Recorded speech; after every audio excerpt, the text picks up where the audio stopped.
All right, let's get started. So, last time we have seen the construction of a multi-layer perceptron, right? And the idea was that when we have a complicated data set like this, which cannot be separated by a single linear boundary, turns out that we have a way to use two linear boundaries, right? And then use logical functions to connect the outputs of these logical functions, outputs of those perceptrons that maps the x to the h, and then we have two layers of logic. Yeah, I think in this case the first layer are the OR gates, and then the second layer is an AND gate. Yeah, and essentially that implements the exclusive OR, which perfectly gives you these two regions like that. Yeah, so we've shown that in the example like this, we can still find perfect boundaries to separate the data. Yeah, okay, but it's more complicated now. We have to use multiple perceptrons. Yeah, so what if we have even more complicated scenarios? Yeah, what about the following?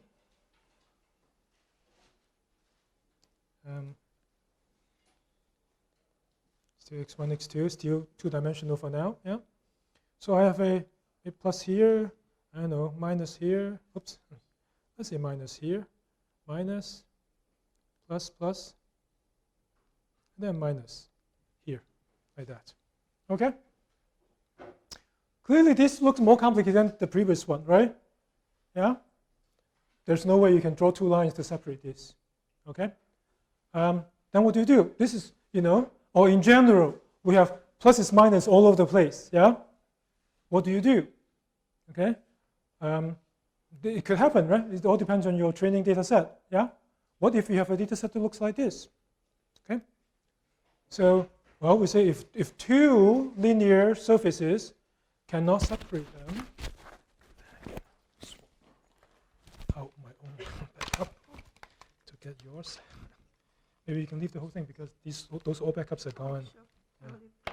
Yeah. Thank you.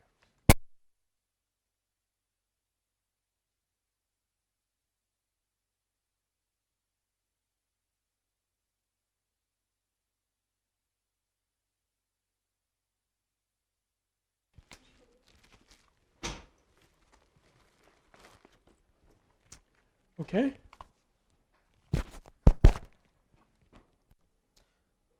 If two lines cannot separate them, how about three lines? Yeah, three boundaries. Turns out that, well, it might just work. How about a line like that, maybe another line like this, and then a line like that. Okay? Then three lines can separate them into pluses and minuses, right? Separately. Okay? Suppose this is L1, L2, and L3. Okay? We can separate them, and we know how to build these lines, right? But can I build a multi-layer perceptron representing this? And how do we build it? Yeah? What does it look like? Okay? So let's see these lines first. So we have to decide the perceptron for the lines, right? x1, x2. I'm going to make a copy of all this. Paste once. Paste another time. Okay. The first line, let's say L1, let's say maybe it looks like this. Yeah, L1, L2, and then we have L3, let's say. Yeah, L3. Yeah. Now, once you build this line, then you have to decide, because you build this perceptron using a sine function, right? Sine of W times X, yeah? W transpose times X. And we know that if you multiply any scaling factor to the W, you get the same line, right? In particular, whether you multiply -1 or not, you flip the order, flip the direction, which direction is the positive, which direction is the negative. Okay? It is all your own design. So in particular, say we design it such that this side for each one is +1. Okay? Doesn't matter, right? For this line, just for fun, let's say h2 above is +1. Okay? And this side, maybe this side, the right-hand side is h3 is equal to +1. Okay? The point is that it doesn't matter which side, okay? It's all up to you, your design, your own perceptron. Right? Okay? For the same line, you just adjust the W values. You can point this plus to any direction you want, yeah? Or either direction. I hope everyone get this point, yeah? We have worked with perceptrons for a long time, right? Okay. So suppose we choose our parameters for the perceptron so that we have this +1 and +1 like that, okay, for these three lines. Then how do I represent the pluses? In this case, yeah, one or 6 different locations for pluses, or 3 different locations for pluses, yeah? Altogether we have 6 different locations. Let's call these different regions, let's say R1, R2, R3, yeah? These are the regions where we want to have pluses, right? Okay, the remaining ones are minuses. So therefore, we have to write a logical function to express this idea, right? If my point is in, say, R3, then the label y should be +1. Yeah? If I am in some other region, then maybe it should be -1. Yeah? We have to express this logic. So how do we express this, say, R1? How do I know what is the logical function to represent R1 in terms of the lines, right? In terms of its boundaries, just like before. Yeah, except now we have a bit more complication. We have 3 different lines, that's all, right? Say R1 means what? R1 is this there. It is above line 1, yeah? Also above line 2, and then to the right-hand side of line 3, yeah? If it's above line 1, that means h1 should be -1, right? Yeah, that's where R1 is. So h1 is -1. Just by our design, yeah? It's up to you to design it, but in this particular design, h1 is -1. And then h2 for R1 is, well, it's above, so it's +1, right? And then h3, it is, R1 is to the right-hand side of this line 3, so it is +1. Yeah? So therefore, this is saying that we can represent this with a m function of not h1, h2, and then h3, right? Is that right? Yeah, yes. So like if you have 2 lines and one says that a point is negative and one says that a point is positive, Mm-hmm. does like positive always overwrite negative? Well, just look at this region R1 here. Well, all that we're saying is that our R1 there should be positive. For this one to be positive, then your h1 has to be negative and h2 has to be positive. That's all that you need to know, right? Okay. Any other questions about this? Yes? We need H3 because if it's above L1, it's Mm-hmm. also above L2. About L1 is above, yeah, that's true, yes. But so what? Can we just remove H3 and If you remove H3, then that region there on the left-hand side will also be included. Can you remove H2? You mean remove H2? But in this particular case, yes, because this line is drawn this way. But at some point in time, they will cross, right? Yeah. So in general, you need all 3 lines to represent all of the regions that they can separate. Yeah. Right now, in this limited view, yeah, that's true. But you know, it might not be true all the time. Yeah. So R2, this region defined by these 3 lines will be over there. So below below L1, so it's positive. Still above line 2, positive. But for H3 now it's negative because it's to the left. Yeah. So this is N of H1, H2, and not H3. And then R3 will be below both H1, L1, L2, and then to the right of L3. So I think H1 will be plus 1, H2 is negative 1, H3 is plus 1. Yeah? So this is an function of H1, not H2, and H3. Okay? Everyone okay with this? That's how we express these regions. Yeah. So these three lines will separate the space into all kinds of regions, right? They will crisscross. Yeah. This is not a complete showing of all of the regions yet. Yeah. But eventually, if you extend them all, you will see there are all kinds of regions separated by three lines, and then each region can be represented in this way with a logical function. I hope everyone is convinced about this. Yeah. And with a logical function that looks like this, then all that you need to say is, well, I know the y, the output, is equal to plus 1 for these regions, right? So if my input is in any one of these regions, yeah? Okay.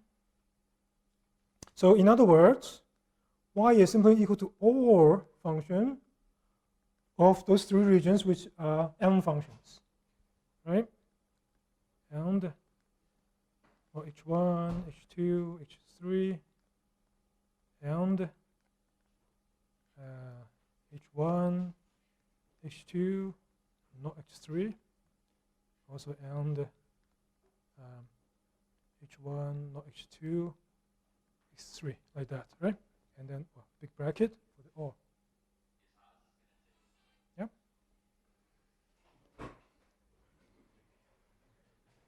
So everyone agrees this is true? Yeah?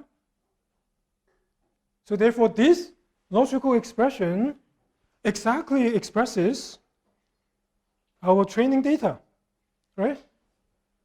Our training data says that we only have three regions to have pluses. Yeah? And this logical expression exactly expresses that idea. Yeah? These three possible regions for pluses. Okay? So again, how did we do this? We first have the lines, then we express the regions based on their relative position to those lines, which are the m functions, and then we say that any one of these functions will give me, any one of these regions will give me a plus. So it's an OR function. Yeah? Any one of them, I have a plus. Okay? And then you notice that there are, again, only two layers of logic, right? Two layers of logic, OR and N. N and O. Yeah? And N we know we can build using a perceptron. OR function is another layer of perceptrons. And then that's it. Yeah? Then we're done. So again, we can use a three-layer MLP, multi-layer perceptron, to represent this function, this set of training data. Yeah? The training data that's separable only by three different linear borders. Yeah? So hidden layer 1. Yeah? So we're going to compute H1, H2, H3. Right? Oops. Just, you have to convert the X to H like before. And then we have hidden layer number 2, the M functions. Yeah? And then we have the output layer. That gives you Y. Of course, that would be the OR function.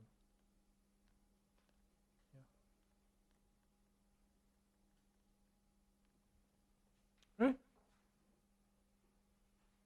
3 layers enough, just like before. Okay? Previously, we have this cross, the example that we saw at the beginning, right? We saw that this 3-layer perceptron will work. Turns out that even if you have more complicated shape like this, as long as I can separate them by lines, no matter how many lines you have, actually, right? 3 doesn't matter, 4 doesn't matter. Yeah, I can do the same thing, right? Okay. So, in fact, it's a known fact. By this example, I hope you're convinced that no matter how complicated this training data set looks, the pluses and minuses where they are. Yeah, I can always separate them, if I can separate them by these lines, no matter how many of them, I can always build a 3-layer perceptron to represent this training set, yeah, and have a perfect separation of the data points. Yeah, E in will be 0 in this case, right? So that's a fact. We're going to write it down. That so any decision rule. So this is represent decision rule. This picture represents decision rule, right? If you're here, then it's plus. If you're there, it's a minus. No matter how complicated the decision rule is, as long as they can be separated by linear boundaries, multiple of them, we can still use a 3-layer multi-layer perceptron. You don't need more layer than that, in fact. Yeah. Any decision rule.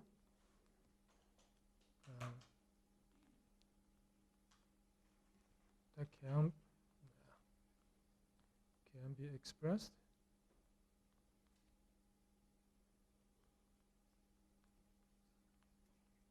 let's say by intersection of hyperplanes. This is just lines if you have 2-dimensional space. This can be implemented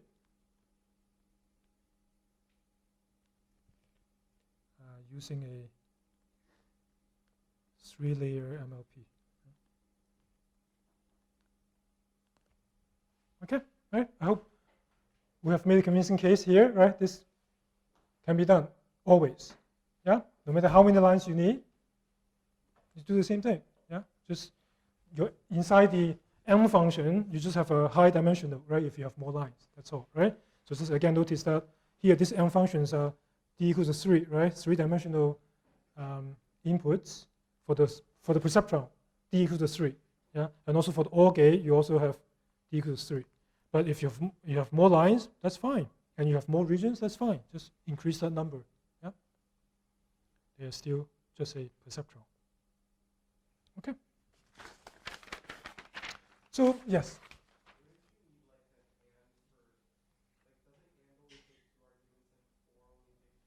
Oh no. This is generalized. And M function certainly can take more than 2 inputs. Yeah. That one is for 2 inputs. For 3 inputs, of course the intercept will be in 3-dimensional. That line will be hyperplane will be a bit more complicated, but you can work out the numbers easily, right? It's nothing more than just in 3-dimensional space. You can again draw those points plus minus, and then say this is the plane that will separate them. It's still a plane, right? Yeah. That's a very good point. The intercept will not be 1.5. Yeah. In fact, even in the 2-dimensional case, you can use other numbers anyways, right? But in general, you have to find the right intercept for high-dimensional space. And these are all things that you can look up in standard books. Yeah. Yes. How do you find the line 1, line 2, line 3? No, we'll just assume that these are the lines that can separate those points that you know already. You know how to build it. That's a very good point. This is only a proof of concept that 3-layer MLP, you can use a 3-layer MLP to represent any decision rule. But how do you find the 3-layer MLP? That's another question, right? Then the question becomes, how do I find those lines to cleanly separate the data points? Okay, so that needs optimization, right? That needs a way of searching. But in reality, we do not use MLPs anyways. We use neural network, right? So we will not talk about how to find these lines. Rather, we'll talk about how to train neural networks later. Okay, just in about half an hour, we'll talk about how to train neural networks. Okay? But before we go there, we have to go one more step. Yeah. Here we say that if the points can be separated by lines, right? Can be hyperplanes. What if I have points that cannot exactly be separated by lines? For example, all of the points are inside a circle, for example. Remember our good friend here, the target function that we have seen before. So that looks like this.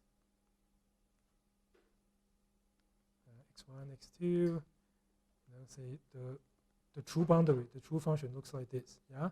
And we say, well, inside is all pluses. Yeah? These are your data points. And then outside there, minuses. Right? So if you want to write this out, this actually is sine of 1 minus x1 squared minus x2. So, yep. If it's this smooth surface like that, what do? Can I still use a 3-layer perceptron to represent this decision rule? Yeah, and what do we do here? We don't want to do nonlinear transform, right? But right now, the idea is that we don't want to do nonlinear transform, the previous method before, because to use that method, you have to know ahead of time that it should be of a form of a circle. Yeah. In general, you have to have strong domain knowledge to do that. And let's say we try to avoid that.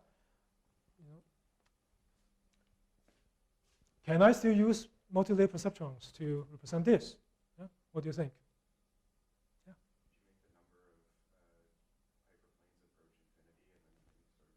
Yeah. Yeah, we have seen this in high school, or at least calculus, right?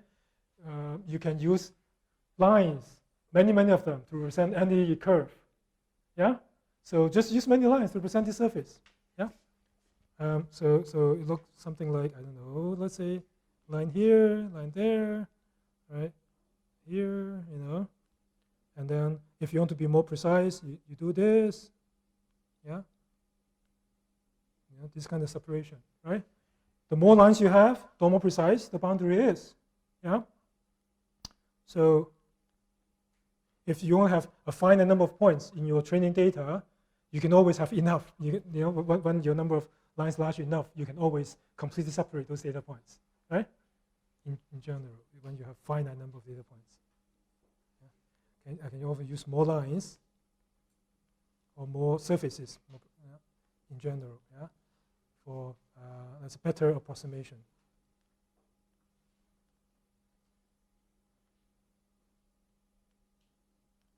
Okay.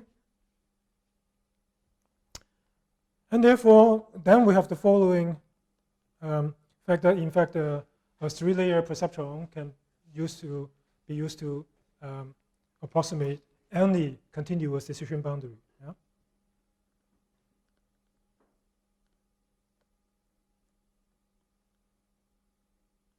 With sufficiently many.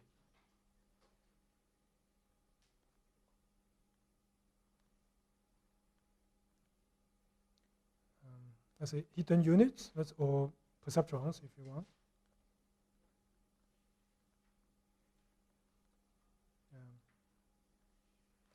In each layer can approximate any smooth function.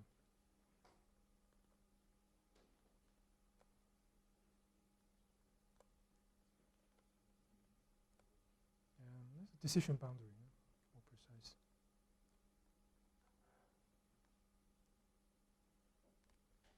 Okay. This is, for here is, I hope this is convincing, right? Kind of pretty much what we have done there is they are really proofs, yeah, that this statement is correct. Okay. So only 3 layers of perceptrons. If you have enough of them, if you have enough perceptrons in each layer, then you can represent any general function. Yeah. But again, as he pointed out, how do you find those lines? How do you define the lines? Meaning you have to define the intercept, you have to define the coefficients in front of x1, x2, and so on, right? That means you have to find the weights on those lines connecting the perceptrons, right? Okay, so, and that's hard to do because this is a binary optimization problem. Because we have to jump, right? It's a sign function, either -1 or 1. Yeah, it's or integer optimization problem at least. Yeah, integer optimization is usually hard problems. Yeah, NP-hard problems, very hard, very hard. But we know that continuous, if the variables in optimization are continuous, then it's a lot easier than if the variables inside for you to decide are integers. So that really motivates our regular neural network. Okay, so because it's very hard to search for these lines, we don't want to use simple perceptrons to build our neural network. we don't like this jump sine function. We want to make it smooth. Okay, that leads to the notion of the general neural network.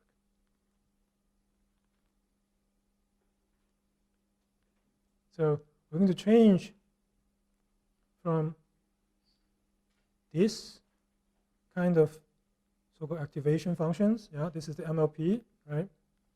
These are perceptrons. To a general node, a general neuron represented by a general function called theta.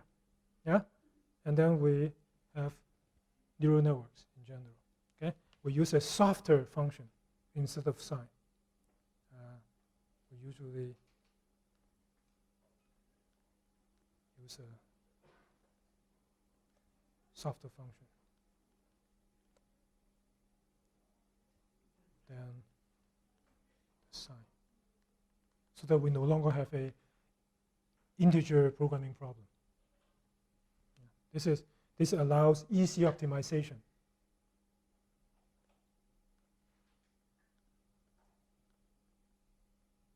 So that we know how to find the right weight.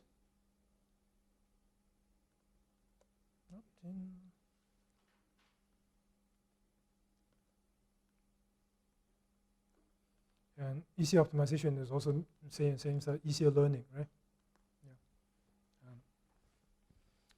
Which term you use depends on whom you are speaking with. Right? If you're speaking with a venture capitalist to sell your company, then you say, I'm doing learning.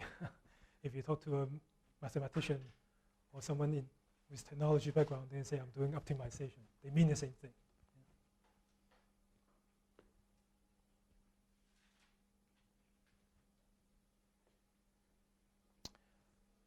Okay, so let's draw this general neural network.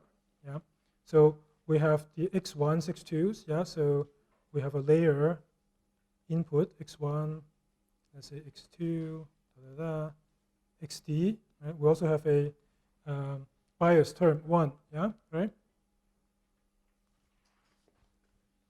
And then we have, let's say, we have some neurons in the first hidden layer. Previously, we used this set of neurons to convert to lines, right? But now they are not sine functions, so we are not drawing any lines. We are just, creating some general functions after the so-called activation function. Yeah. So still, we also keep a bias here as well. Yeah. And this will be, let's have another layer of neurons. And also, let's say, have a bias. And then you might have a output one that corresponds to the previously was the OR gate, right? And then at the end, you output and Y for this neuron. Yeah. So each of these neuron will take input from the previous layers nodes or neurons, either input or the neurons. Yeah. So for example, this neuron here will take input from here. So this will get a bit messier. There are many lines, right? Yeah. Each one of them look like this. The weights have to be decided, right? Previously, we know the weights because we know the line that we design for a perceptron. Yeah. But in general, this perceptron or this neuron no longer represent a single linear surface anymore. Yeah. It's a general form now. But still, we have all these lines coming in, yeah? The weighted sum with weights. And then we have to do this for every single neuron, right? So this one,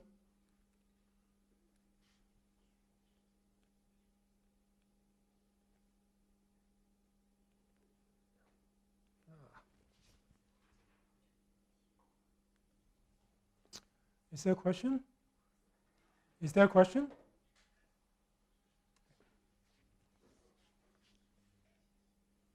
And then we have all of the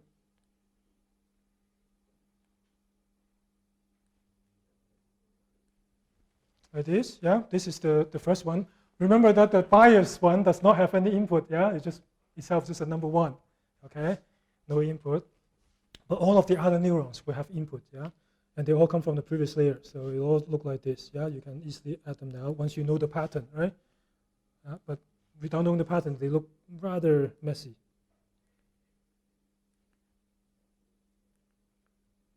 Yeah, and then this one,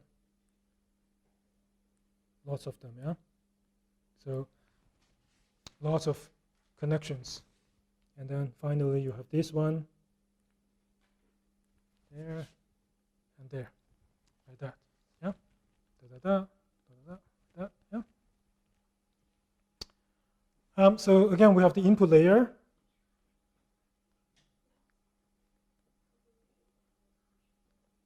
We have hidden layer number 1. Number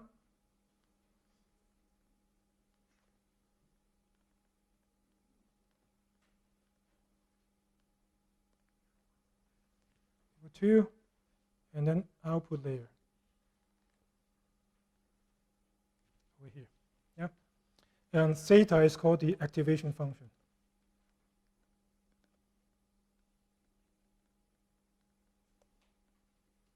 Why is it called the activation function? Well, it is kind of carried from the multi-level perceptron, right? In the multi-level perceptron, you have output -1 and 1, or 2 or 4s, or you can think about it as 0 or 1, yeah?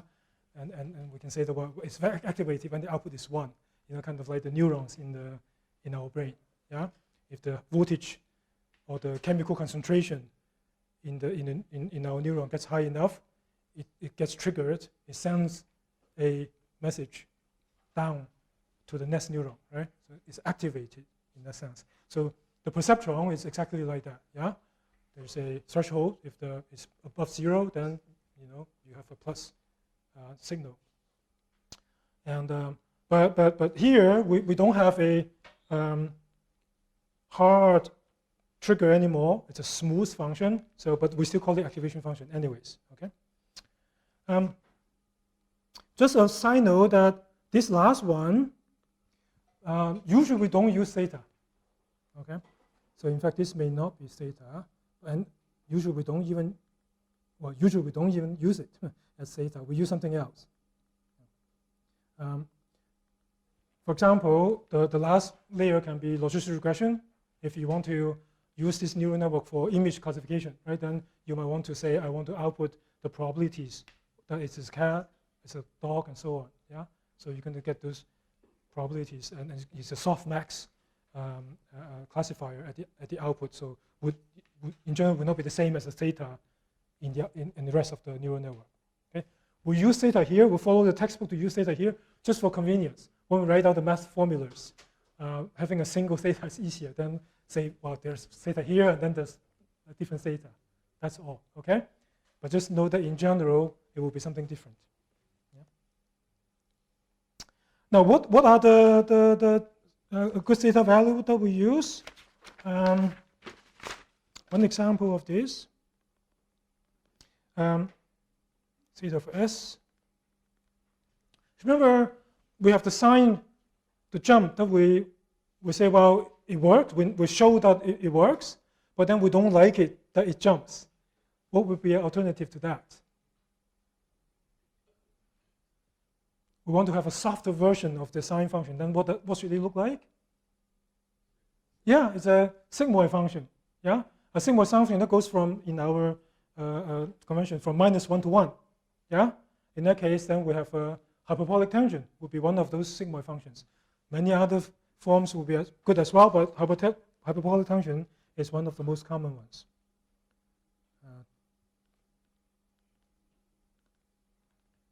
ES minus E minus S, ES plus ES, like that. Right? And the reason, again, is that we want it to look like this.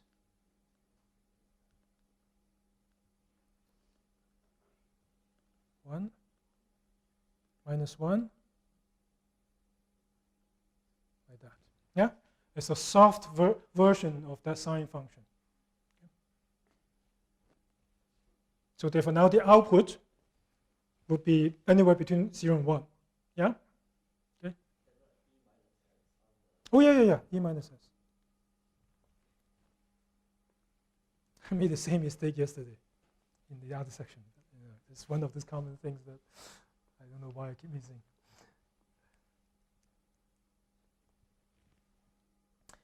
One thing to note is that this one, we have so-called saturation. If you are either S value is very large or S value is very small, right? So we can write it as the magnitude is much greater than 1, let's say. Yeah? In that case, then it's roughly either 1 or minus 1. Yeah? That becomes the same thing that we have. So therefore, if your input signal is very, very strong, then the behavior of this activation would be almost like the sine function. Yeah? Right. However, if the input signal, the input into this activation is small, what happens? So if S is small, in other words, let's say S is much less than 1, yeah, the size. So suppose it's equal to 0, yeah? What is it equal to? Yeah. It's equal to 0, of course. It's right there, yeah? But turns out if you look at the slope over there, it is actually equal to 1, and therefore roughly is equal to S. This function around 0 is roughly equal to S. Okay. This can be easily shown by taking a derivative. Okay. We're not going to do it here, but you can check it at home. Yeah. So therefore, if you have a strong, if a small signal come in, it will just output whatever input that comes in. But if you have a very, so you know when the input signal is small, this is the activation for the linear regression. Remember, for linear regression, the activation just a line, if you remember, right? But then if the input signal is strong, then it becomes the perceptron, so linear calcification, yeah? And then, but in general, it's somewhere in between, kind of in between linear regression and linear calcification. Yeah. One benefit, one main benefit why people use this hyperbolic tangent in sort of other forms of sigmoid is that we have a closed form for the derivative of this. Oh, actually, I should have just maybe written this at the time. Derivative, yeah, it actually turns out to be equal to this. You can show it, yeah? So that means that it is an easy calculation, right? It's a closed form. Yeah. Why do we care about whether it is easy for us to calculate the gradient or the derivative in this case? Why? Why do we care? Because like we can just see the gradient and adjust the weights based on the What? form. Because we have to use gradient descent at some point in time. Yeah, it would be nice to be able to calculate the gradient quickly. Yeah, so instead of having to do numerical gradient calculation, there's hope that for this, if you use hyperbolic tangent, you can have a closed form solution for your gradient.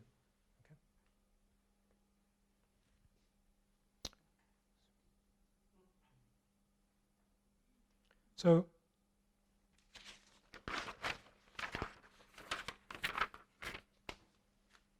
that's why the hyperbolic tangent is one of the most popular activation functions, at least for smaller size neural networks.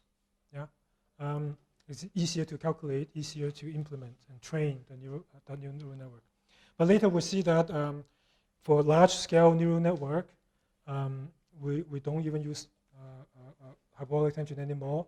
We use something that's even faster to calculate, which is the red rule that you might have heard of for bigger neural networks, because that one is even faster. Yeah. But we'll go there. We'll talk about the implementational issues for large-scale neural networks next week. Yeah. Now, for now, we'll say, well, we are replacing. We say that we don't like the MLP's jump, but we've proven that MLP works. Proven that MLP can be used to represent any general function, any general decision rule. But then now we switch to a approximation of the MLP now, right? Does it still work? Can I still use this neural network to represent any general boundary? That's important, right? We need to be able to say that using this neural network, I can use it to learn about any function that I want. Yeah, because in reality, the target function given to you, you have no control over. Yeah. So does this neural network give you complete representation of any function that you want? Yeah, that's the question. And turns out that there's an answer for that. mathematicians, they have already worked this out quite a while ago to say that yes, indeed, even though we have this any general kind of smooth activation function, the neural network can be used to approximate any boundary that we want, any Taki function that we want. Even more, for MLPs, you need 3 layers. For neural networks, turns out you only need 2 layers. Okay? So we just write out this as a theorem without proving it for now. Yeah? It is a very famous theorem called the universal approximation theorem.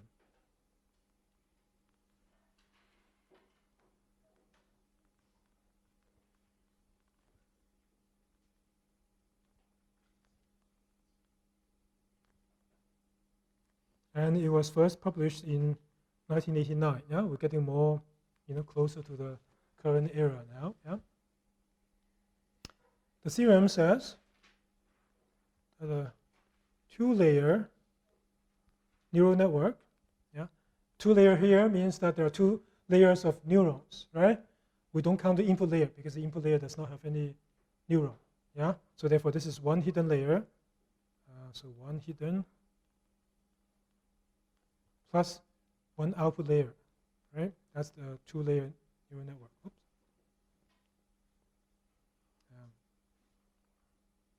Say with a sufficiently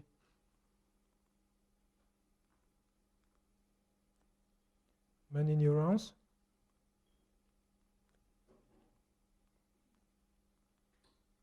And a smooth activation function. So we no longer need the sine function anymore. Can approximate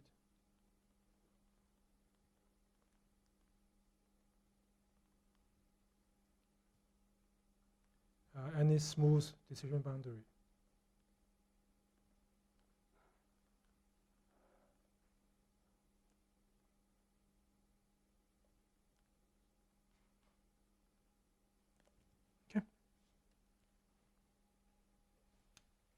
So a few things to know. First of all, we say a smooth decision boundary, pretty much that saying that your Taki function has to have a certain smoothness properties, which is slightly limiting, but it's okay. Almost all practically interesting functions, if not all practically interesting functions, have we satisfy this condition. We have a smooth decision boundary. There are some functions that only mathematicians can dream of that we don't really see in the real world. They cannot be represented by a neural network, okay? But we can safely ignore that for the purpose, at least for engineering, okay? Another thing to note is that it requires a smooth activation function for this theorem to work, okay? Turns out that you can relax that as well. You can have functions like if you have red-rule function that's not smooth, okay? But people have proved later, yeah, after this paper, people have proven that even for those functions, it will still work. Okay, that's second note. Third one is that this is a 2-layer neural network. Okay, so basically 1 hidden layer and then output, and then you can use it to approximate any function, which is quite surprising. Yeah? When we say approximate, how good is the approximation? As close as you want. Okay. Yeah, you just use some. I know this is vague, right? But in the paper, they will have a mathematical theorem that really says epsilon, and epsilon can go to 0. Yeah, that kind of mathematical precise language. Yeah. Very good point, though. Yeah, this will not be accepted by mathematicians as a quote-unquote theorem. You have to write it very carefully. Yeah. Okay. So now 2-layer neural networks. That sounds very nice, right? That's good enough. But then you know that in the neural networks that you have seen in the courses or anywhere else, they have many layers. In fact, that's the whole point of deep learning. Deep, many, many layers. Okay? So why? If 2 layers is enough, why bother with deep learning? Anyone knows the answer?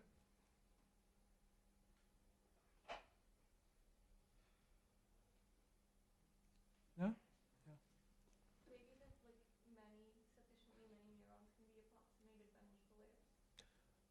That's true. It can be approximated. Yeah, if you have multiple layers, you can still have this. This still works, right?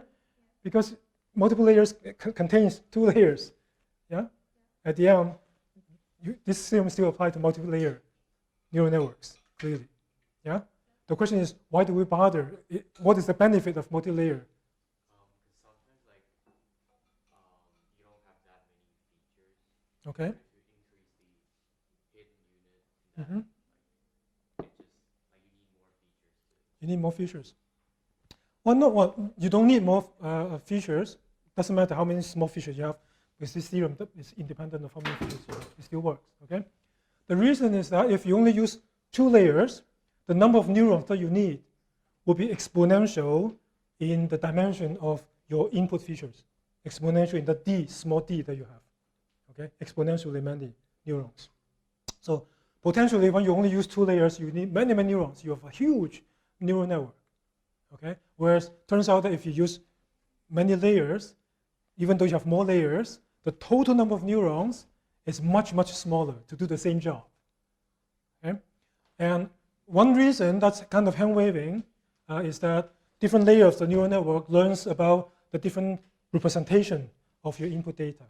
Yeah, so that eventually it gives you benefit of makes it easier to learn. Yeah, again, it's very hand waving kind of thing, but people have just know that numerically, if you use many layers, your neural network is much more efficient and much more effective than if you use, a shallow neural network. That's one of those deep insights that people gain only recently, right? Only maybe 20 years ago. So that makes the current machine learning those results possible. Yeah. But the theory says that 2 layers is enough. Okay? So certainly, when you have more, it's also enough. Okay?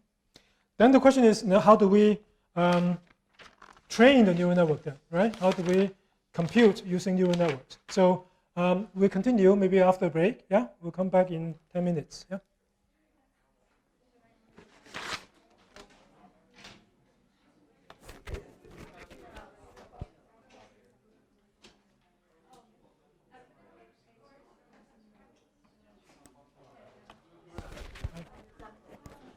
Yes. So for the first part where we're using the lines as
All right, maybe let's resume.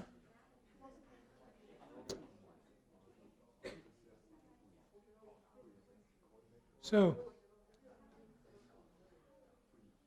now that we know that a neural network can be viewed as a soft version of the multi-layer perceptron, yeah, and we also know that the neural network is very powerful. You can given any function that you want, there is always a neural network that can represent the function exactly, yeah, as close as you want. Okay, so that's very good. Except that given any set of training data points, generally from an unknown target function, how do we know which neural network matches that target function? Yeah, we have to use those data points to train our neural network. Yeah, so that's the training or the optimization of the neural network. And how to describe how we can achieve that, we have to first of all have some notation for the neural network, the different components, so that we can write down the mathematical expressions. Yeah, so let's look at notation. There are multiple layers. Yeah, so the input layer, we're going to denote it by small l equals 0. Small l, of course, the layer number. So and then we have the hidden layers, where l is between 1 and l minus 1.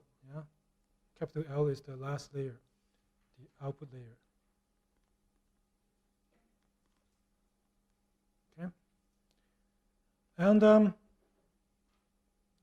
we use the notation d of l like this, d superscript l, as the number of neurons, or number of more precise number of nodes in layer L. Okay, I call it number of nodes because I also want this to represent the number of input elements as well, yeah, in layer L, where in this L is between 0 and L, like that. Okay, so when small l is 0, that means this is the input layer, yeah. Then d of l is just equal to d that we have before for the input, right? The same as input dimension in that case. So d of 0 is equal to d, yeah. And so in other words, we exclude the bias term. Yeah, the bias term is such that augmenting element 1. Yeah.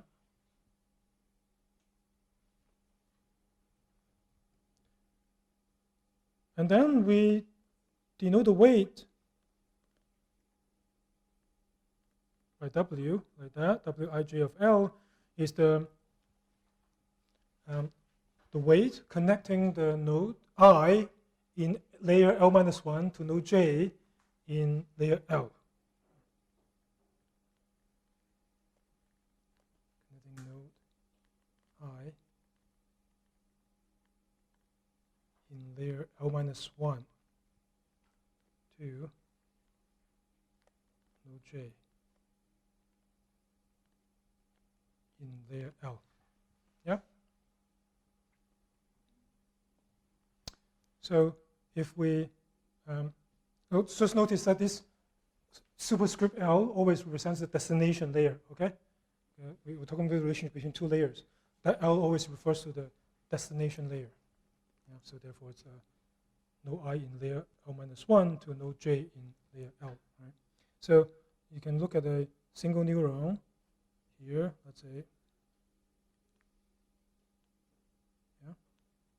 And in this layer L, okay. Suppose you're looking at layer L, and one of these neurons, yeah? The input of the neuron, we're going to call it Sj of L, is node J, right? So this is multiple nodes, this is node J. Node J. And the output, we call it xj of L. Okay, so let me write down, maybe, yeah. So we have input to node J in layer L is denoted by SJL. And then we have the output from, or output for, output of node J in layer L is xj of L, like that. Yeah, that's our notation. This output, of course, gets sent to the previous, sent to all of these other neurons, right? In layer L+1. Okay. For the input, we are taking a weighted sum of the neurons from the previous layers, including the adding plus the bias term. So it's going to be a sum, yeah, a weighted sum of the signal from the previous layer. So let's draw the previous layer. Like that. Let's say this is a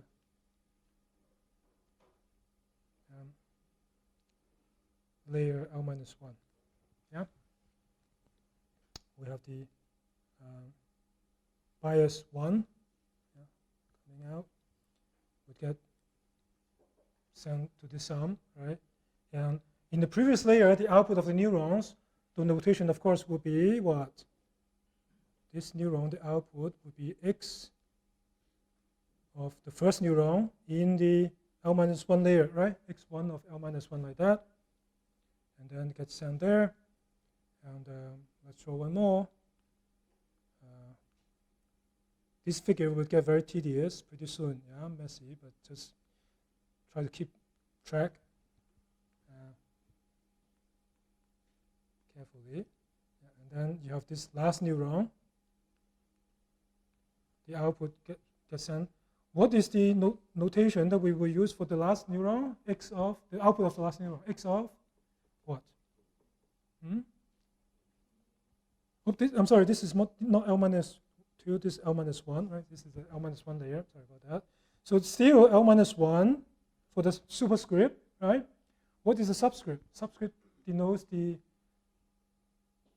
index of that neuron itself, right? In that layer. What is the last neuron in that layer? It's D L-1, yeah? Right? D L-1, right? Yeah, so a bit messy now, right? Remember, DL is the number of nodes, right, in the layer L, yeah? So that is D L-1, the last one, okay? Now, this output will be multiplied by weights, right? The weight vector, we have to write that. The weights, we have a W, right? Wij, yeah? Wij of L. So this one will be W.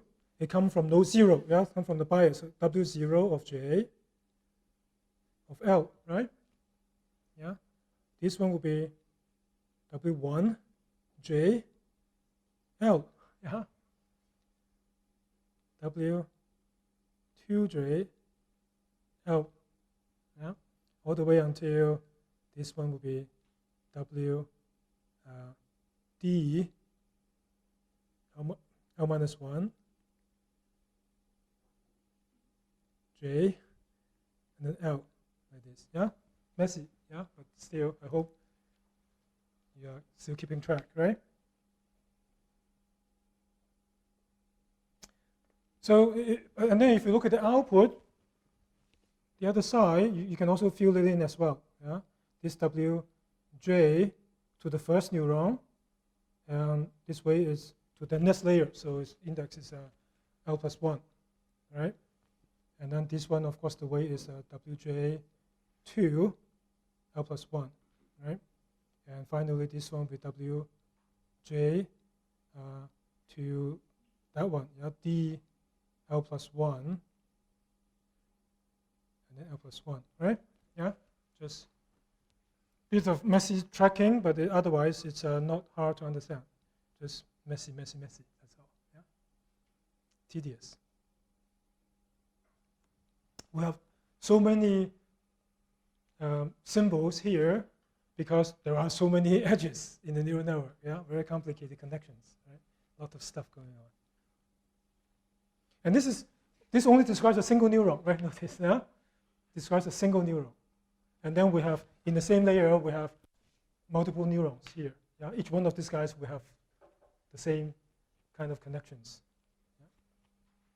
Yes? For the very last sentence, should it be the output of node J in layer L2? No. L, just still the same.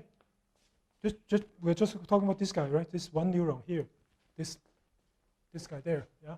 So this is the output of that neuron. Yeah. So yeah, let's write it out. X of J of L is equal to the activation. Imagine that one as a hyperbolic tangent function, right? Like that, of the input. Yeah.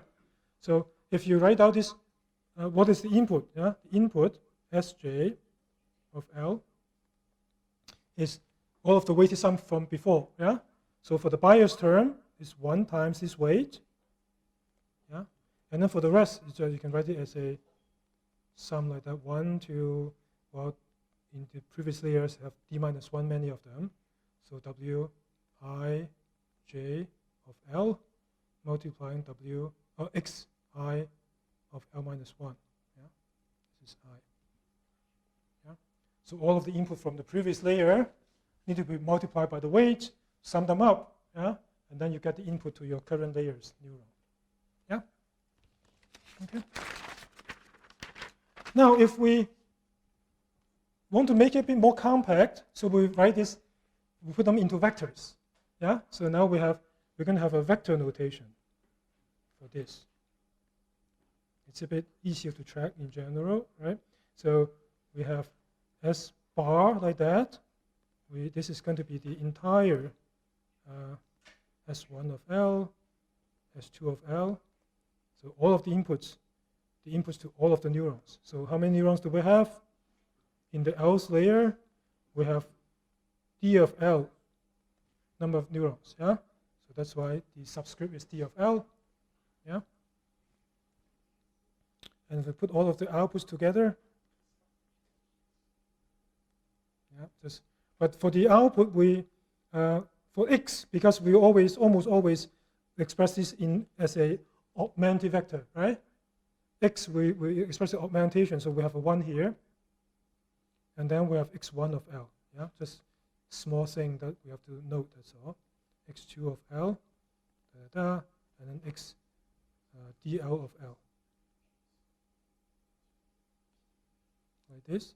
One way to write this is simply write it as 1, and then the rest is theta of this vector of SL. Okay? What is theta of this vector? Simply we use it as a shorthand to represent the theta of all of the inputs. S1, L, yeah, theta, S2L, S L, D of L, yeah. It's a bit tedious, yeah, to keep track of all of the indexes, that's all. Okay. And we're going to stack these weights into a big matrix. Yeah. Why is there? Because for each neuron, look at each neuron, we have a vector of weights, right? When you have multiple neurons, then you have to stack those vectors of weights together. Now you have a matrix. Yeah. So therefore, we're going to stack this W of L into this form. Wij of L. Yeah. And I would be the source node. So it starts from, could be potentially 0. And it comes from the previous layer. Yeah. There's how many sources you have. Let me finish this and then I'll get to your question. This but J is only comes from I because you only output to another neuron. Yes? Yeah? Is it enough? Okay. Oh, I'm going to post this anyways. Right? Yes. I'm kind of confused on what S's and what X's and what's the difference. Yes, S is this one. Remember this figure here? This is one neuron, right? S is the input into this activation function. X is the output of the activation function. That's why we have this formula here that says, find it right there.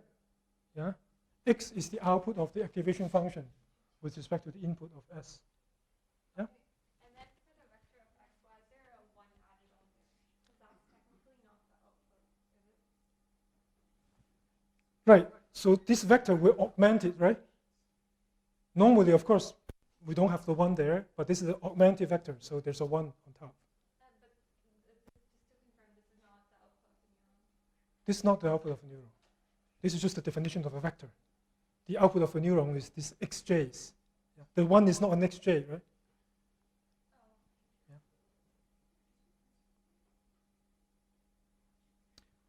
So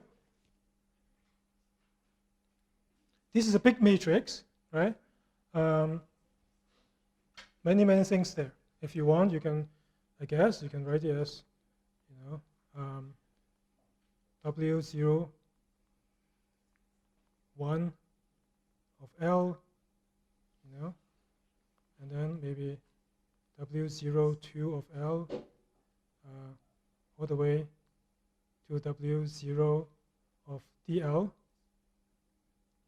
of L, yeah, and then until this W of L, and then this comes from the previous layer, so the last one would be D of L minus 1. So things getting very cloudy and messy, right? 1, yeah, and then this is WL, this is a D L minus 1, 2, and then this last one is D of L minus 1, and then D of L. Right? Yeah.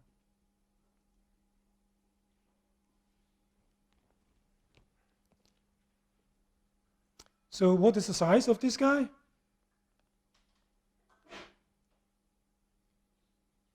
Well, clearly it is, how many rows do we have? It's the D L minus 1 plus 1, right? And the number of columns is DL. Yeah. Pretty big matrix here. These are the weights between the two layers. Yeah? This big W matrix collects all of the weights between the layer L minus 1 and the layer L. Okay? And the reason that I want to write this is because now I can write the S of L, the input to the L's layer, can be written as a product between this matrix, or more precisely, we have to transpose it, multiplying the output of the last layer, like that. Okay? Yeah. So basically, this is a more compact, vectorized form to express this one above. Yeah. I can put that in the same screen. The top one and the bottom one, they mean the same thing, yeah? Okay, just a more compact vector way to represent the same idea. Okay. So once we put this in the vector form, now I can redraw the diagram for the neural network in this layer by layer fashion. Okay? I can say, well, I have a previous layer that is X L minus 1, the output of that layer, right, from before. And then this multiply a big matrix of weights, yeah, and then gives me the input to the current layer SL, yeah, to the current layer. And then each one of these elements will be sent into an activation function. Yeah, these neurons will give you output represented by X, like that. Yeah, and this again multiply another weight matrix and then gets sent to the next layer. Yeah, so the middle part here, this will be our layer L, right? Yeah, this is our layer L, what we do. Okay? Yes? Sorry, why is there 2 lines in the weight? Oh, I just want to represent a block of numbers that goes in. That's all. Like multiplication? No, no, no, doesn't mean anything. Those 2 lines just means that it's a block of numbers that goes in that side. A block of edges. Yeah. Weights.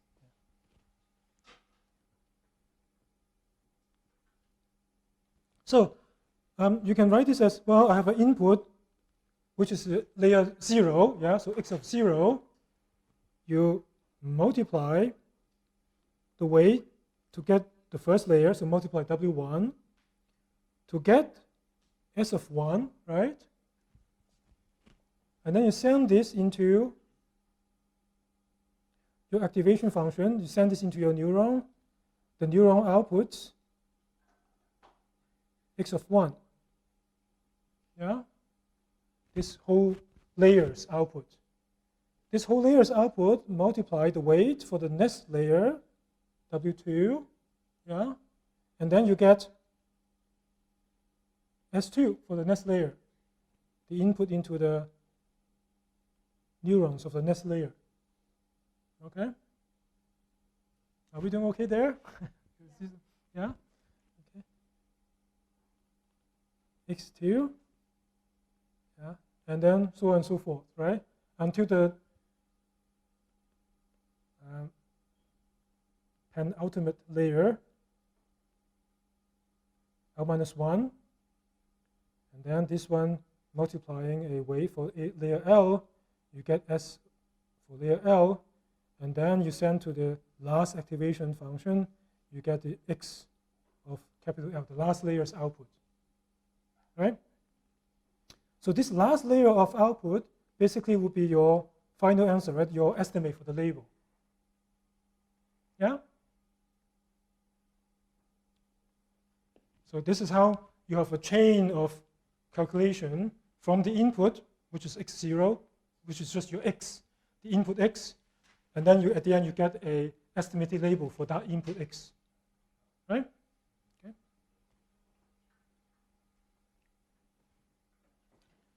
And just notice that again, this theta usually is not the same theta as before, right? Usually we use a different theta. Yeah, may not be theta, but again, for the convenience of explanation in the textbook and in our course, we just let's say that we use the same theta just for our analysis, make it easy. Also here, notice the output labels, we allow vector output, yeah, in general, just like softmax.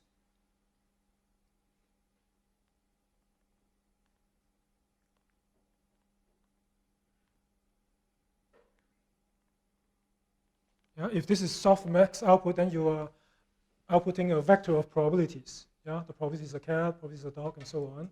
And then maybe you say, I'll pick the highest probability, and then say that that is the label. It's a cat. That's it. Yeah. Okay. But in general, we'll output the vector. Yeah.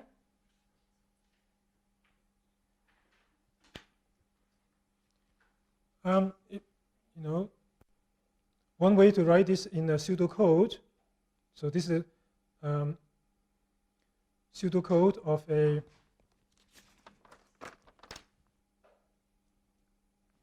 this is called a forward propagation. Let's see, I should write it down.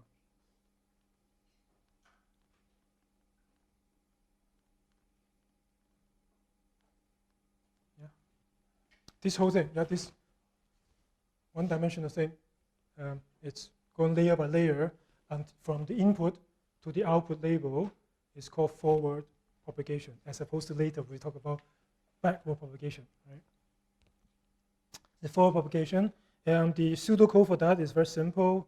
I'll just write here.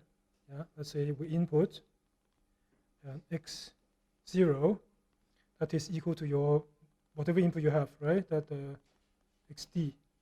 Yeah, that's your input. And then it just goes to all of the layers. L equal to 1, 2. I mean, this is trivial. I just want to write it down for completeness sake. Yeah? You compute this SL. Every layer is this big matrix transpose multiplying the input from that comes from before, and then you generate this XL for your current layer, which is this 1, and then theta of S of L, right? Just calculating based on your activation function. And that's it. Yeah? That's the forward propagation. Simple enough. Yeah? What is the complexity of this?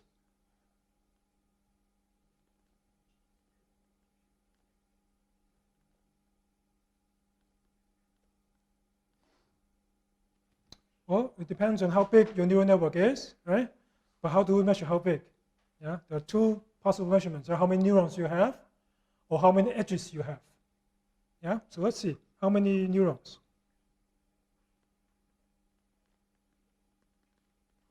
Let's say nodes. V, how do we know? It's just adding the number of neurons in each layer, yeah? And we know that you have D1, D2, and so on, right? Until the last layer. So that's your V. And then you have the total number of edges. Let's call it Q. Yeah. And we know that between every two layers, there are edges.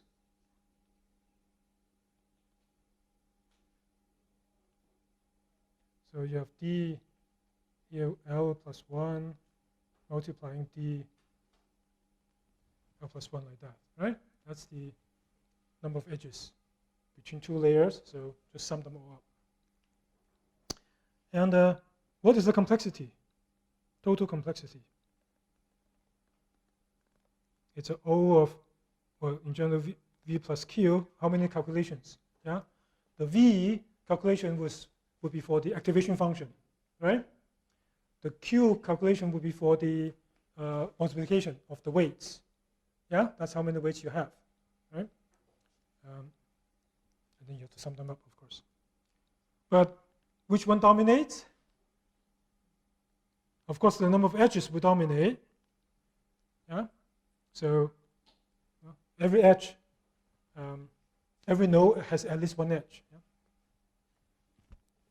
But usually there are a lot more edges than nodes, of course, if you look at the picture that we have drawn. Okay? So that's the computation complexity, O of Q, yeah? Number of weights we have. Okay? And this turns out to be relevant when we talk about the training of neural networks. Okay? So far so good. The forward part is not hard, right? Just tedious record keeping of everything, right? I hope the idea itself is quite simple. Yeah, just layer by layer do the computation until you get to the end, forward propagation. Yeah? That's how the neural network computes. Okay? And the complexity is OQ. So the harder part is how do we train the neural network? Yeah? Given the neural network, you can run forward propagation. But how do we find out what is the appropriate values for the weights? Yeah? So that's the training of neural networks. Let's say just training of a neural network. Yeah. To train neural network, just in training of any learning method, right, in logistic regression or linear classification, we have to first design a objective, yeah, optimization objective, which is what we call the loss function.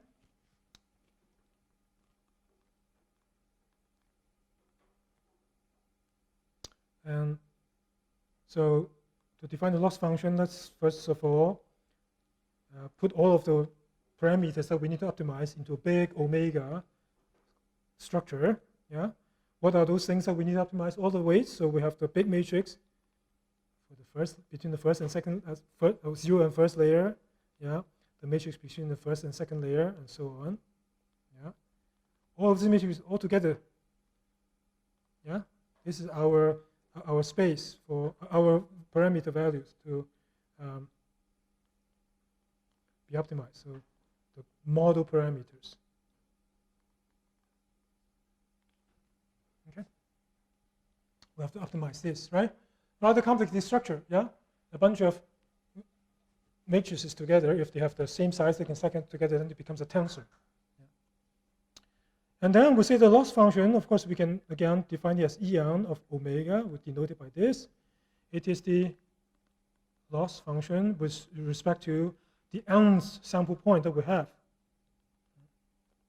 Loss function with respect to the nth example. Yeah, of course, it's we denote it by xn of yn, like that, right? Just as before, okay? One of the training data points that we have. And now, we can use a neural network for any general purpose. So if you want to, say, do image recognition, then maybe the last layer you will use a softmax. In that case, your loss function would be loss function. Yeah, the loss would be the appropriate one because your last layer is softmax. Yeah, if you use a neural network, say, to compute the credit score of a customer, then your output is a continuous number. So you may want to use a linear regression as your last layer. In that case, your loss function, an appropriate loss function would be the squared error. Okay? So basically what we're saying is that, well, it can be anything you want, okay? Depending on the purpose of your neural network. Yeah? So if you use a linear regression for the output layer,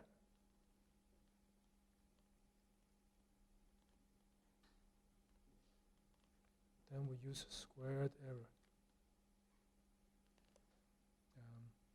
Let's say x of L minus yn, x of, yeah, squared. This is an example when you have a one-dimensional output, and it could be a vector output as well. In that case, you just take the norm and then square. Yeah. You can also do, say, logistic regression output or softmax regression.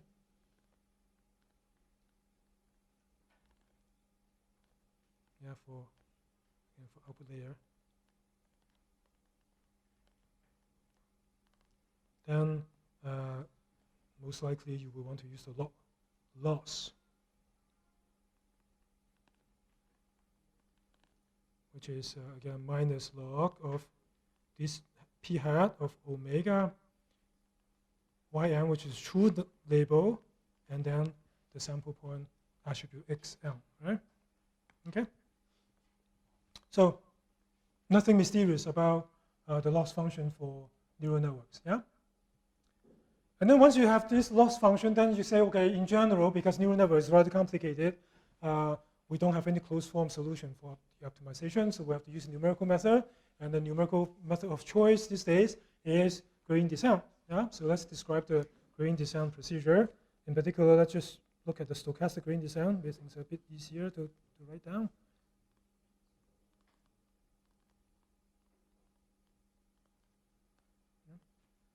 So in iteration, let's say t, yeah, suppose omega t is your current set, yeah?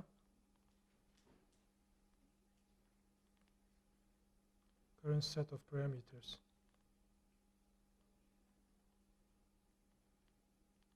Parameter values, to be more precise, but anyway.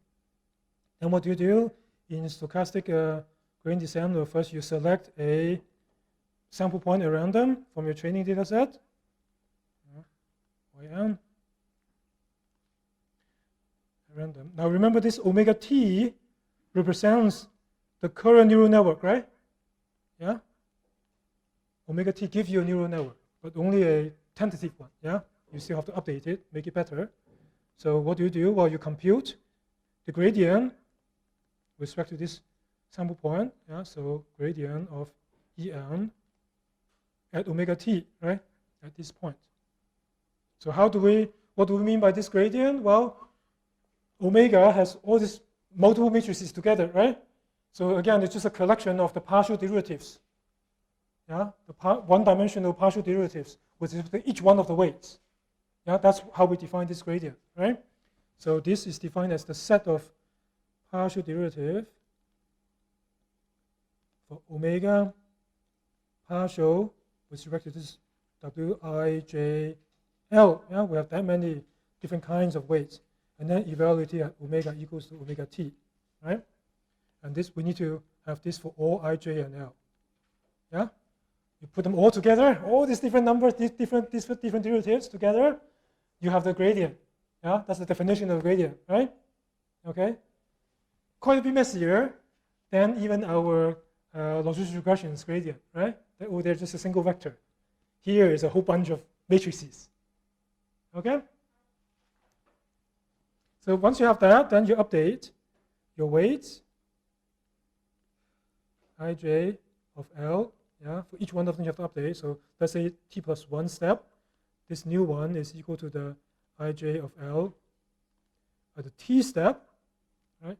Minus epsilon times the gradient, right? That's, this part is simple.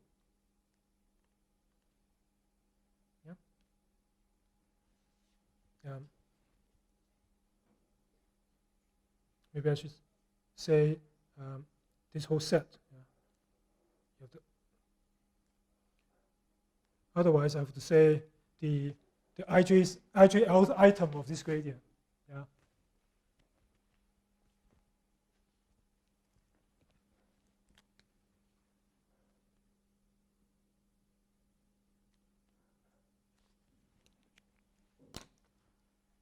So basically, this means that each one of these elements, each IGL, you have to do this updating. Okay. So that's simple enough, right? We have seen this before. Nothing new here, really, right? Just what else new is just the gradient is a bit messier. That's all. Yes. Oh, just the collection of all of these weights for ij and L. Yeah. So basically means that for each one of those items, you have to update them, update it. Yeah. Because this gradient is also this whole collection. Yeah. Now the question is, how can we calculate this gradient? Okay. Turns out that this is the challenging part about neural networks. Okay. This makes neural networks special. Yeah. Calculating this gradient is very different from how we calculate the gradient for logistic regression, for example. Yeah. How to compute this gradient? Well, just the partial derivative, yeah? Any one of them is hard to calculate. But let's say, for in general, omega.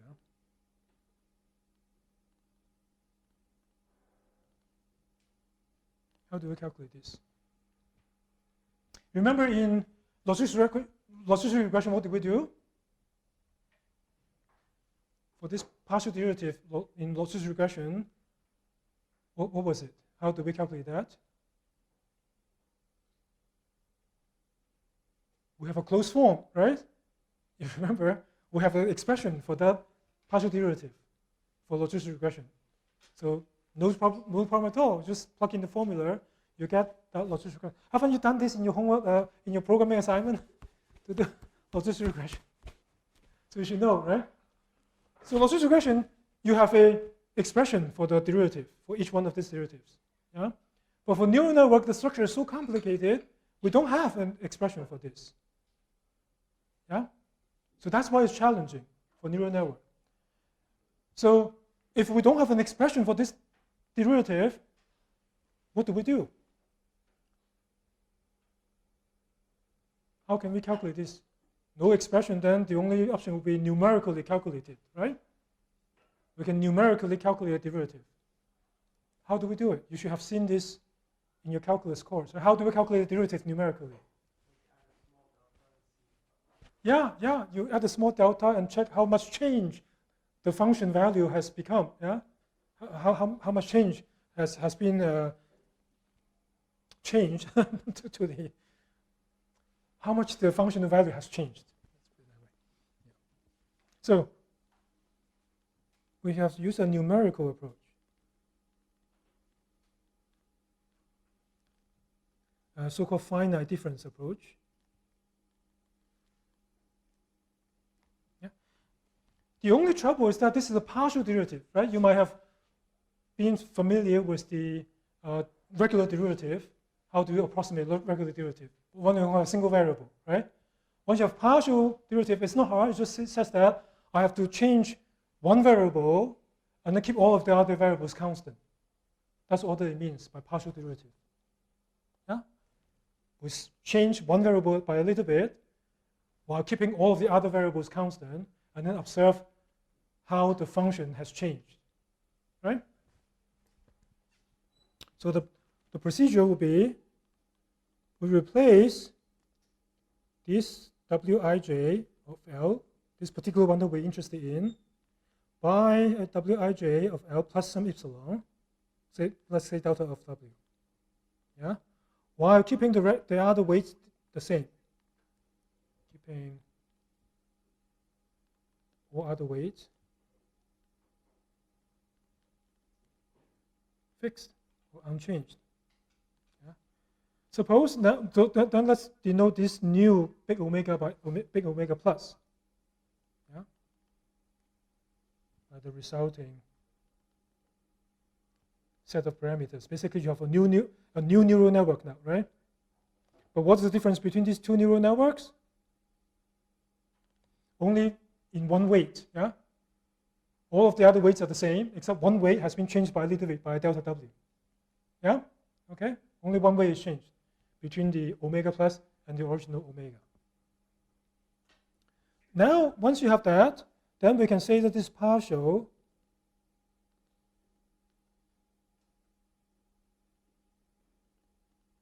with respect to Wijl can be approximated by just as proposed, divided by, you observe the rate of change, right? So En omega plus minus En of omega. Right? That's the approximation to a partial derivative, right?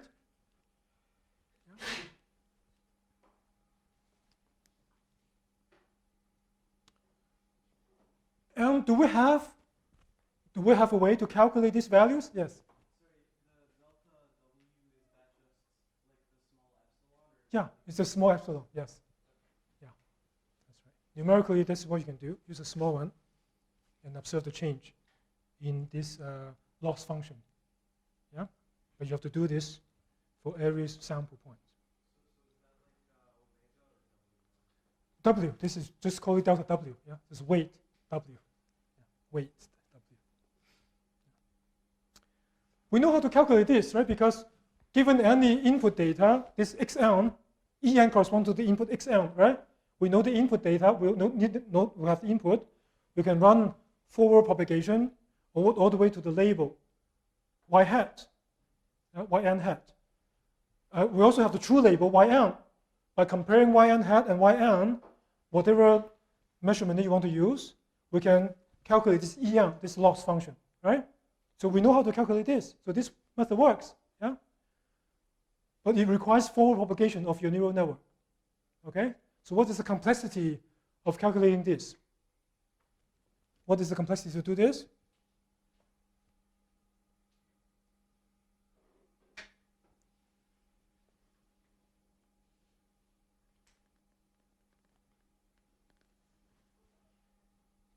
What is complexity?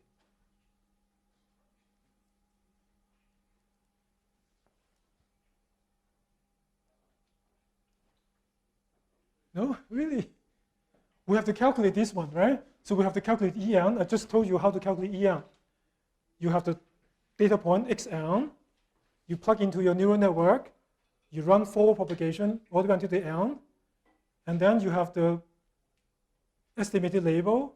With the estimated label, you can calculate the loss. Yeah?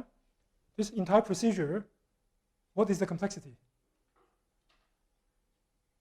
It's the same, pretty much the same complexity as a forward propagation, right? Same complexity as forward propagation. The other things that you do is really minor, yeah?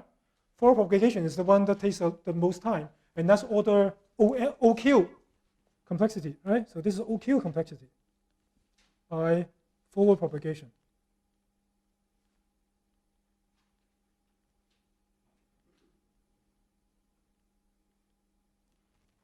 Everyone agrees? Yeah? So we can calculate this partial derivative by OQ complexity. But then we have to do this for every single one of the weights. Yeah, to get the gradient, right? We have to repeat this for each WJL, yeah, for all ij and L, yeah? Yeah, everyone agrees? We have to do this for all of them to get a gradient. How many of them are there? How many of the weights do we have in the neural network? It's right in front of you here. How many? Q, right? That's how we say. Q is the number of edges, right? Yeah? Okay. So the number of weights equals the number of edges, roughly, yeah? The bias term, those, you can, no, actually, bias terms count, yeah? So just exactly number of edges equals the number of weights. So what is the total complexity?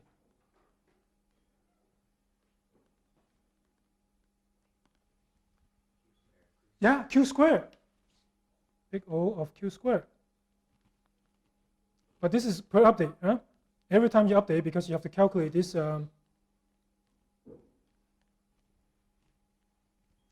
gradient every time that you update. Okay, so every iteration of SGD, you have to have big O of Q squared complexity.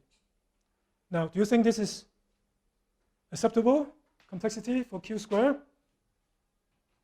You might think, well, square complexity actually sounds pretty decent, right? For example, matrix inversion. Does anyone knows the matrix inversion? What is complexity? Cubic, okay? Cubic in the size of the matrix, yeah? And solving a general convex optimization problem, also cubic complexity in the size of the input, okay? So usually many things are cubic or worse.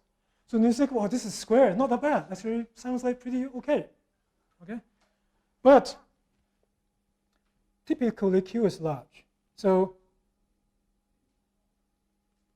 for example, one of the popular neural networks these days is the ResNet. Yeah?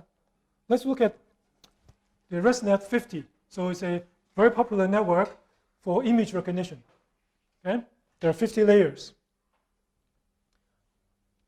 50 layers.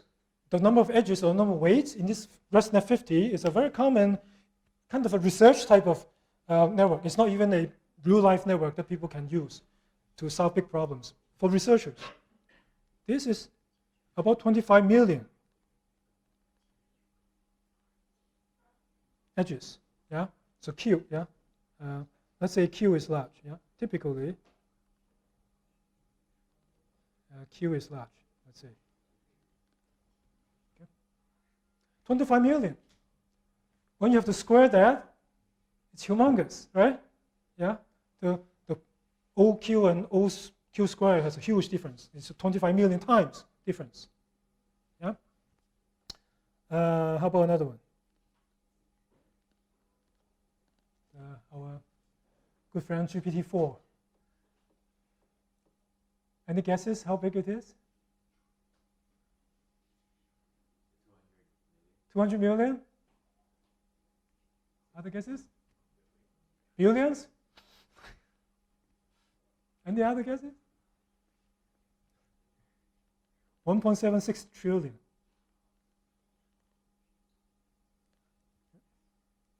Okay. With a number like that, your complexity, whether it's OQ or OQ squared, is huge, right? It is about 2 trillion times different. Yeah? So this method does not work, turns out, for this real-life neural networks. So it turns out that OQ square complexity is unacceptable. In fact, even in the early 1950s, as soon as people discovered the single perceptron, they already talk about neural networks, putting perceptrons together, and then make it soft and try to train them. Okay? Because of this complexity, they are not able to train in a large neural network. So that's why no good result coming out of neural network. Yeah, and a neural network become cold for a very long time. Yeah? Only until recently, people develop a new way to calculate this gradient, which is backpropagation that we'll talk about next time, to drop this complexity to OQ. Then this kind of large networks becomes possible. Yeah? Okay. So we'll continue next time to talk about backpropagation. Yeah?